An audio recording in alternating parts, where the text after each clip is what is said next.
So I am here with Diana Hsu. She's with Aeria Games. We are here to talk about Scarlet Blade, brand new MMORPG coming out to you. So Diana, can you tell us a little bit about Scarlet Blade? Sure. So I'm the associate producer on Scarlet Blade, and currently we're in the middle of the launch process, and closed beta will be coming soon. So Scarlet Blade is an MMORPG. It is a full MMORPG with all the features that you've come to expect. There's very strong PvP. There's open world PvP. There's battlefields. There's also very strong PvE. There are 6 different classes, each with their own strengths and weaknesses, and overall, it's a full-fledged PvP with a lot of interesting visuals as well. And no, there's a lot of MMORPGs out in the market today. Now, why would someone want to pick up Scarlet Blade since it is new? Like, what is kind of a selling point? Why would people come try out Scarlet Blade? Well, Scarlet Blade is positioned as the premier mature MMO. So we have been rated M by the ESRB, and the game definitely reflects that. It is a mature game. It is a full female cast of classes, and that's explained in the story. So I think that besides the obvious visual appeal, it also has a very strong, it's definitely a PvP-based MMO, and there's a lot of that going on. The developers worked really hard to make sure that all the classes are very much balanced, have balanced strengths and weaknesses, and besides the PvP, there's a lot of fun social elements to the game.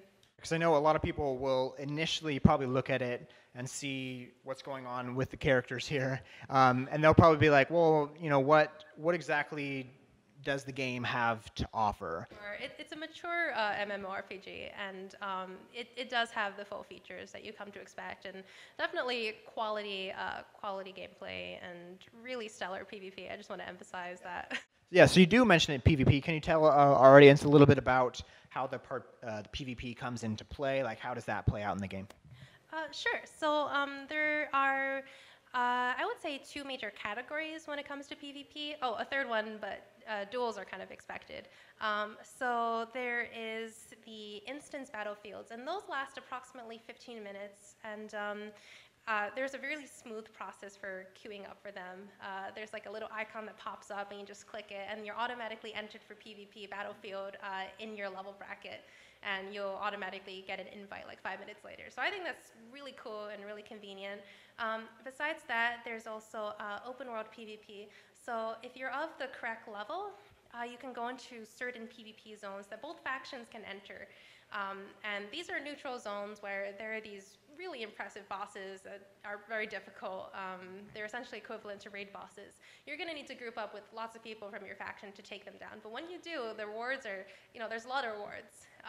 You can get loot from these PvP type bosses that you can't get anywhere else. But of course, since the other faction is also wanting to fight that boss, you're going to have a lot of chaos in that area.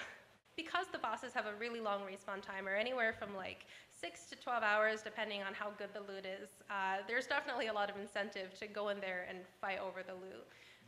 You can pretty much get anything from these bosses.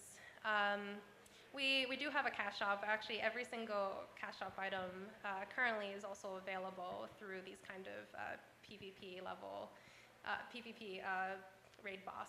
Let's say you enter the game, like how does it start? Like, does it start with quests? Like, how does the world kind of play out? So when you enter the world, you choose a character. There's a lot of character customization going on. You can choose one of 6 classes. All the classes have their strengths and weaknesses. We have the Defender, the Medic, the Shadowar, the Whipper, the Punisher, and also the Sentinel that's not pictured here. So you can choose any one of those 6 classes, and then you enter as a new clone. So all of these classes are actually clone characters in the lore of the story, in the lore of the game. So you, as the player, are a commander, and you partner with one of these Arcana clones, and she goes out into the dangerous surface world and basically is your agent as you stay underground, because you as a human can't survive in the outside world. So it's kind of a fun story. I really like the dialogue. Or is it better to kind of read the backstory to understand what's going on, or can someone just jump in without having any knowledge of that? You can definitely just jump in, but I think if you just completely skip over the quest text, you're missing out on a lot. We did get a mature rating, and the dialogue does reflect that. It's really funny. It can often be raunchy, and there's a good story going on there. The characters that control the Arcana, do you ever do anything with them, or is that kind of internalized as you're controlling? Yeah, this is internalized. So there are two kinds of people in the game. There's the Arcana, the player, or the classes. They are the specially developed clones who are capable of surviving the surface world. And there's also the neo-humans, which are the cloned humans. So the humans can't survive in the surface world because of all of the dangers after the aliens just drove humanity underground. So it's mostly the story in that you are the commander and the Arcana is your agent and is doing your fighting for you, essentially. And she often brings that up and makes fun of you, so it's kind of a fun little experience. Scarlet Blade does have pets. Can you kind of explain their process in the game? Sure. So there are pets, and you get your pet at level 10. So once you have your pet will follow you around. And one really cool thing that I really like. It's a small thing, but I like it, where your pet will actually respawn with you whenever you die. So that could be especially useful in PvP, because you're going to be dying a lot, and you're not going to have to waste time to summon it every single time. When you have your pet out with you, it will gain experience, and as it levels up, it's going to get additional skill points that you can put towards giving your character boosts in HP and SP, which is essentially like mana. It burns when you use your skills.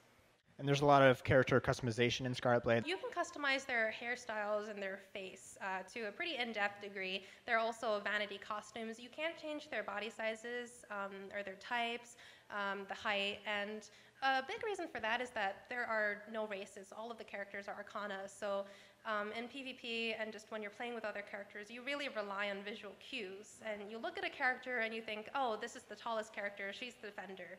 And you just immediately know based on the different body type. So we couldn't allow players to change that. Lastly, can you tell our audience why they should come and play Scarlet Blade? They should play Scarlet Blade because Scarlet Blade is the premier mature MMORPG, and I think definitely has unique visuals, and besides that, also has stellar PvP that's really well balanced, a very well balanced economy, and great dungeon design, and just a really well fleshed out MMO. Perfect. Thank you, Diana. Appreciate it. We look forward to playing Scarlet Blade soon.